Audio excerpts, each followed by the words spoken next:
श्री शिवाय नमस्तुभ्यम। हर हर महादेव। सावड़ा रोड ताप्ती नदी के तट पर भुसावल महाराष्ट्र में गुरुजी मेरे प्रदीप मिश्रा जी के द्वारा शिव महाप्राण कथा शुरू हो गई है। 7 दिवसीय शिव महाप्राण कथा है जिसे आप 10 मार्च से 16 मार्च तक आस्था चैनल यूट्यूब के माध्यम से दोपहर में 2 बजे से 5 बजे तक लाइव देख सकते हैं। आज 16 मार्च कथा का 6वां दिन था और जो कथा का 6वां दिन होता है वो कथा की शिवरात्रि कही जाती है। चंद्रमौलेश्वर शिव महाप्राण कथा में गुरुजी ने आज की कुछ विशेष जानकारियाँ दी हैं, कुछ विशेष उपायों के बारे में बताया है। जैसे आज गुरुजी ने सफ़ेद दूर्वा और चावल के दाने वाला बच्चों के लिए किया जाने वाला एक उपाय बताया है। गांठ होने वाले सोमवार के दिन आप क्या उपाय कर सकते हैं इसकी जानकारी भी प्राप्त होगी। गुरुजी ने आज की कथा में जो भी उपाय बताएं सभी उपाय आज की इस वीडियो में शामिल किए जाएंगे। किसी कारणवश यदि आपने ये कथा नहीं सुन पाए हैं तो पूरी कथा का रास्ता तो आपको इस छोटे से वीडियो से प्राप्त होगा। साथ ही 16 मार्च को सोम प्रदोष का दिन है तो इसमें आप कौन कौन से उपाय कर सकते हैं उसकी भी जानकारी आपको प्राप्त होगी। तो बढ़ते हैं आज की कथा की पहली जानकारी की ओर। गुरुजी ने कहा, मानव की देह मिल पाना कठिन है। मानव की देह मिलने के बाद भगवान का स्मरण करना कठिन है। सभी आज एकादशी व्रत रखते हैं पर भूखे रहने से मतलब नहीं है जब तक हमारी इंद्रियां कंट्रोल में ना हो।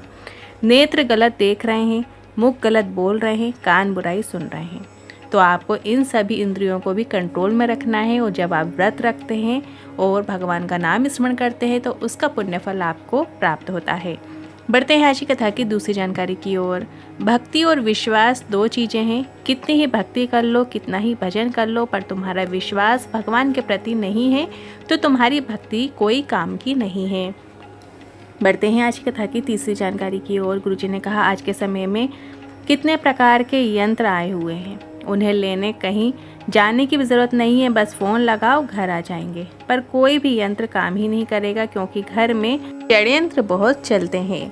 बढ़ते हैं आज की कथा की चौथी जानकारी की ओर। नूतन वर्ष आ रहा है। गुरुजी ने कहा, हमारा हिंदू नव वर्ष की शुरुआत गुड़ी पड़वा से होती है जो कि 19 मार्च को है। आप सभी को नूतन वर्ष की अग्रिम शुभकामनाएं। और इसी दिन से नवरात्रि भी प्रारंभ होती है। चैत्र मास की नवरात्रि 19 मार्च से ही प्रारंभ होगी और इससे जुड़े जो उपाय गुरुजी के बताए गए हैं वो भी हम उपाय आगे आपको वीडियो में शेयर करेंगे जो आने वाली वीडियोस रहेंगी। बढ़ते हैं अगली 5वीं जानकारी की ओर। आजकल नया कार्य चालू हो गया है। गुरुजी ने कहा, शादी की सालगिरह मनाते हैं, सिल्वर जुबली, गोल्डन जुबली मनाते हैं, बारात आ रही, रिसेप्शन हो रहा। अगर सेलिब्रेशन करना है तो आप शादी ही क्यों कर रहे हो, वो तो हो चुकी। अब मनाना है तो किसी प्राचीन मंदिर या अपने क्षेत्र के मंदिर में उसका सफाई करो, पुताई करवाओ और वहाँ अभिषेक करवाओ, इसमें सार्थकता है। बढ़ते हैं आज की कथा की 6वीं जानकारी की ओर। संजय जी पत्र लेकर आए, लिखते हैं, मेरे बेटे की तबीयत खराब हुई, डॉक्टर को दिखाया, डॉक्टर ने वेंटिलेटर में रखा, चेस्ट में गठान हो गई थी। फिर आप मंदिर की सफाई करने को कहते हो गुरुजी, जिससे जीवन की उलझनें दूर हो जाती है। मैंने ऐसा ही करना शुरू किया और डॉक्टर ने कहा हृदय की गांठ गल चुकी है, उसी का आभार व्यक्त करने आए हैं। महादेव जी पत्र लेकर आए, लिखते हैं, मेरा बेटा इंडियन आर्मी का एग्ज़ाम दे रहा था पर उसका चयन नहीं हो रहा था। साथ ही बेटे ने फिर मंदिर में सफाई का कार्य शुरू किया। रोज़ मंदिर में साफ सफाई करता, जो दिए जल चुके रहते उनको हटा देता, फूल पत्तियाँ जो पड़ी होती उनको भी एक साइड एक और रख देते, निर्माल्य वाली जगहों पे रख देते और मंदिर में झाड़ू लगाने का कार्य प्रारंभ किया, साफ सफाई का कार्य प्रारंभ किया। तो बेटे की नौकरी लग गई है, उसी का आभार व्यक्त करने आए हैं। राधा पत्र लेकर आई, लिखती है, मुझे 4th स्टेज का ब्रेन कैंसर हो गया था, डॉक्टर ने अंतिम समय बता दिया था। ब्रेन का कैंसर बहुत खतरनाक होता है, ठीक होना मुश्किल होता है। मैंने आपकी कथा सुनना शुरू किया, रोज़ मंदिर में जल चढ़ाना शुरू किया और शिव के जल का आचमन करना शुरू किया और डॉक्टर ने अपना कार्य किया, मैंने अपना कार्य किया और बाबा की कृपा से मैं आज पूरी तरीके से ठीक हो गई हूँ, उसी का आभार व्यक्त करने आई हूँ। अगला पत्र आया है वैशाली जी का, लिखती हैं, माँ को कैंसर हुआ था, ऑपरेशन भी कराया पर आराम नहीं मिला। फिर डॉक्टर ने ज़ुबान काटने की ही कह दी। हमने सीहोर का रुद्राक्ष लेकर आ गए और रुद्राक्ष के जल का भी आचमन करना शुरू किया और ज़ुबान नहीं काटनी पड़ी। माँ पूरी तरीके से ठीक हो चुकी हैं, उसी का आभार व्यक्त करने आए हैं। मालती बाई जी पत्र लेकर आई, लिखती हैं, मेरी बेटी सरकारी नौकरी की तैयारी कर रही थी पर कुछ नंबर से रह जाती थी। बेटी ने पशुपतिनाथ व्रत किया और 1 लोटा जल चढ़ाना शुरू किया और 4 गुना अधिक मेहनत करना भी शुरू किया और बेटी की नौकरी लग गई है और आज जो बेटी है वो पटवारी बन गई है, उसी का आभार व्यक्त करने आए हैं। अगला एक और पत्र आया है जनाबाई जी का। लिखती हैं, मेरा बेटा सरकारी नौकरी के लिए बहुत प्रयास करता था पर उसकी नौकरी नहीं लग रही थी। मैंने कथा पंडाल में बैठकर बेटे के लिए प्रार्थना की, कामना की, बाबा इसे नौकरी प्रदान करो, और बेटे की नौकरी लग गई है, उसी का आभार व्यक्त करने आए हैं। इसके बाद अगला पत्र आया है किरण जी का। लिखती हैं, 2004 में पति के लिए पशुपतिनाथ व्रत 16 सोमवार का किया और कथा सुनना शुरू किया। बेटे के लिए भी किया। बेटे की प्राइवेट नौकरी लगी पर उसका मन नहीं लगा। फिर मैंने उसके लिए व्रत रखा। बेटे की भी बैंक में नौकरी लग गई है और बेटी भी प्रयास कर रही थी, तो बेटी के लिए भी मैंने व्रत रखा और बेटी की भी सरकारी नौकरी लग गई है। सभी की नौकरियां लग गई हैं, उसी का आभार व्यक्त करने आए हैं। पशुपतिनाथ व्रत साधारण व्रत नहीं। पशुपतिनाथ व्रत अपनी किसी भी मनोकामना पूर्ति के लिए आप रख सकते हैं। 5 सोमवार ये व्रत किया जाता है और 5वें सोमवार के दिन ही व्रत का उद्यापन किया जाता है। एक ही मंदिर में ये व्रत रखा जाता है। बहुत ही अच्छा व्रत होता है, 5 सोमवार का होता है। यदि आप बहुत लंबे समय से कोई भी उपाय कर रहे हैं या जो भी आपकी कामना है वो पूरी नहीं हो रही, तो एक बार पशुपतिनाथ व्रत रख के ज़रूर देखिएगा, क्योंकि कभी कभी मोटी फाइल होती है, आगे बढ़ने में टाइम लगता है। तो जो पशुपतिनाथ व्रत है उससे इतना अधिक पुण्य फल मिलता है कि जो हमारे जो मोटी फाइल होती है उसे तुरंत ही कम कर दिया जाता है। इसी तरीके से कई लोग 1 बार रखते हैं, 2 बार रखते हैं, पर 3 बार पशुपतिनाथ व्रत रखते हैं। अगर पीछा ही नहीं छोड़ते हैं तो वो जो चीज़ है, जो कामना है, वो पूरी होती ही है। बस पशुपतिनाथ व्रत जब आप रखते हैं तो अगला जब पशुपतिनाथ व्रत रखना प्रारंभ करें, जैसे आपकी कामना पूरी नहीं हो पा रही है, तो कुछ समय का बीच में अंतराल लेना चाहिए, 2-3 हफ्ते का गैप लेना चाहिए और फिर से आप पशुपतिनाथ व्रत पुनः रख सकते हैं, धारण कर सकते हैं। इसके बाद अगला पत्र आया है आशाबाई का। लिखती हैं, मेरी पोती नीट की तैयारी कर रही थी, क्लियर नहीं हो रहा था। मैंने पंडाल में कथा सुनी, मिट्टी को नमन करते हुए प्रार्थना की और पोती का नीट का एग्ज़ाम क्लियर हो गया है, उसी का आभार व्यक्त करने आए हैं। अगला पत्र आया है, बेटे ने 3 साल से प्रयास किया था नौकरी के लिए पर उसकी नौकरी नहीं लग रही थी। बेटे ने फिर शिव के मंदिर जाना शुरू किया, शंकर भगवान की पूजा में इतना रम गया, जल चढ़ाता रहा और बेटे की नौकरी लग गई है, उसी का आभार व्यक्त करने आए हैं। अब बढ़ते हैं आज की कथा की 7वीं जानकारी की ओर। गुरुजी ने कहा, आज के समय में देखो तो कोई जो समय होता है वैसी कथा बाँचने लगता है। कभी श्रीमद् भागवत कथा बाँचने लगते हैं, कभी शिव पुराण बाँचने लगते हैं, कभी कुछ कभी कुछ। पर कोई भी पुराण वाचने से पहले उसमें बताई गई बातें हमें हमारे जीवन में उतारने की आवश्यकता होती ही है। बढ़ते हैं अगली 8वीं जानकारी की ओर। कोई भी पूजन करते हैं या कभी मंदिर जाते हैं तो आपको स्वयं जल लेना है या पूजन का सामान आपको रखना है। किसी को आवाज़ दे देकर आपको बुलाना नहीं है कि पानी लेकर दे दो, लोटा लाकर दे दो, ये लाकर दे दो, वो लाकर दे दो। आपको अपना जो भी आप पूजा कर रहे हैं स्वयं उसका सामान, पूरी व्यवस्था आप स्वयं ही करिए तो ज़्यादा अच्छी बात होती है। बढ़ते हैं अगली 9वीं जानकारी की ओर। 3 स्थान आपकी मनोकामना पूरी करने वाले होते हैं। गुरुजी ने कहा, जो 3 स्थान विशेष माने गए हैं, ध्यान से सुनिएगा, बहुत अच्छी जानकारी है। नंदी का जो उठा हुआ चरण होता है वो आपकी मनोकामना पूरी करने वाला स्थान होता है।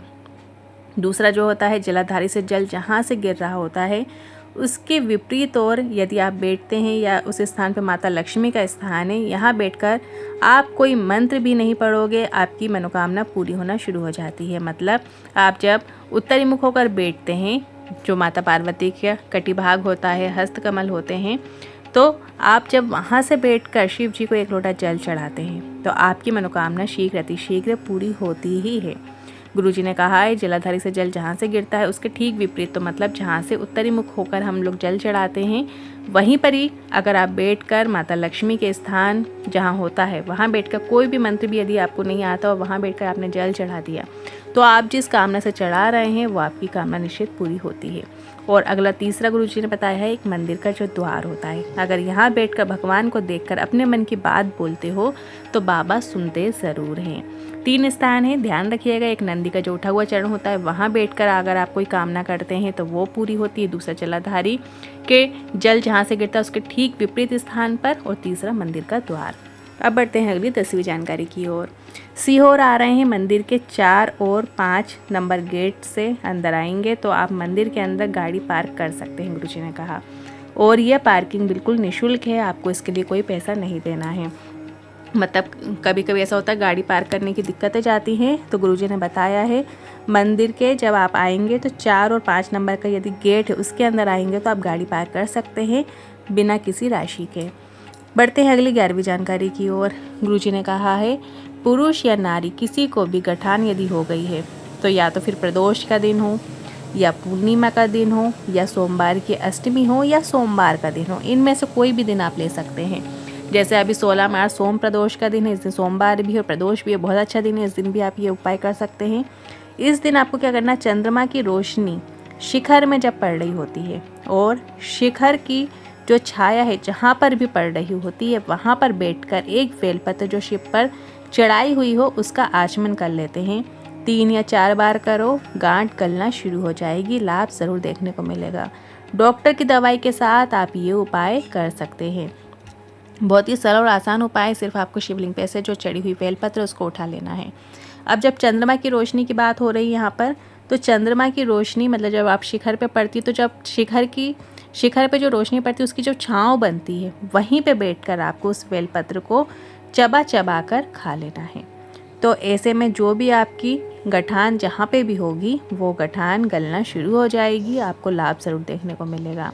अब यहाँ पर गुरुजी ने चंद्रमा की रोशनी का वर्णन किया है। तो चंद्रमा की रोशनी मतलब आपको ये उपाय शाम के समय, रात्रि के समय ही करने को कहा है।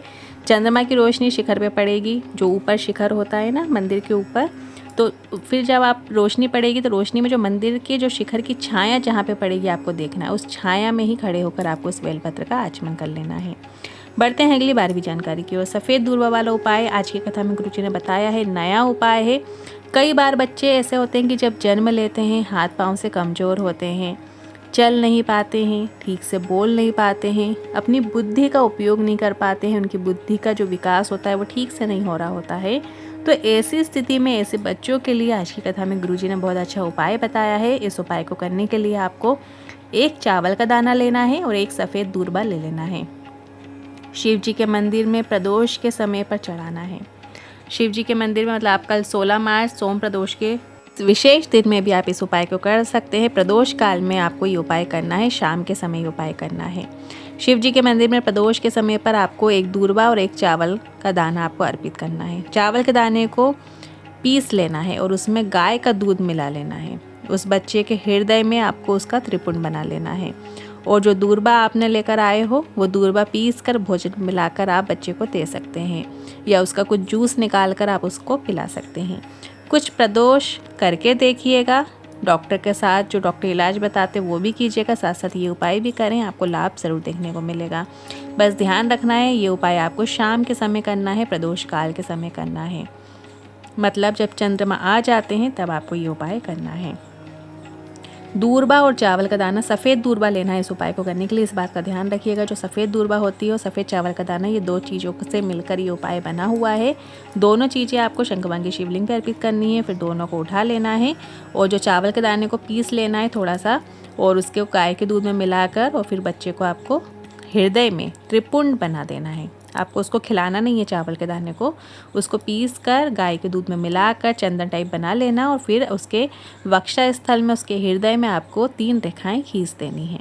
इसी तरीके से जो दूर्वा आपने सफ़ेद दूर्वा उठाकर लाए हो उसको भी आपको पीस कर थोड़ा सा भोजन में मिलाकर आप बच्चे को खिला सकते हैं। कुछ प्रदोष आप करके देखिएगा और आपको लाभ देखने को मिलेगा। ये विशेष उपाय आप कल 16 मार्च सोम प्रदोष के अवसर पे कर सकते हैं। बहुत ही अच्छा दिन है, सोमवार का दिन है, प्रदोष का दिन है। सोमवार जो है वो चंद्रमा से जुड़ा हुआ होता है और इसी दिन प्रदोष का दिन पड़ा। गुरुजी ने ये उपाय प्रदोष में शाम के समय, रात्रि के समय करने को कहा है, तो बहुत ही विशेष दिन पड़ रहा है। तो ऐसे में इस उपाय को यदि आप करेंगे तो आपको जल्द से जल्द लाभ देखने को मिलेगा। करते हैं गुरुजी की जो आगामी कथाएं हैं उसकी एक झलक देख लेते हैं। इसके बाद गुरुजी की जो अगली शिव महापुराण कथा रहेगी वो 20 मार्च से 26 मार्च जयपुर राजस्थान में होने जा रही है। फिर 30 मार्च से 5 अप्रैल आर्नी यवतमाल महाराष्ट्र में होगी। फिर 8 अप्रैल से 14 अप्रैल भीलवाड़ा राजस्थान में शिव महापुराण कथा होने जा रही है और फिर 17 अप्रैल से 23 अप्रैल दिल्ली में शिव महापुराण कथा होगी।